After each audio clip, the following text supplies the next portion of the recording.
învățat pe noi, l-ai învățat pe tata. Îmi amintesc adesea de focul cel din vatră.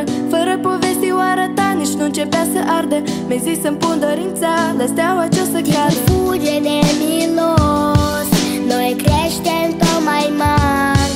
Sper să fii mândru de noi peste încă câțiva ani.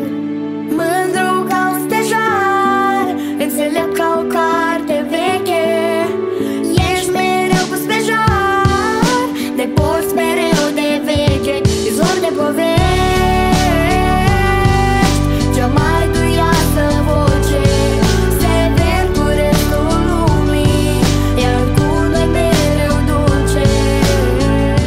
Onest cum te știm noi nepoții, ne cerți când suntem puși pe șortii. Exemplu demn de urmat, ai demonstrat ce înseamnă să fii bogat. Timpul fuge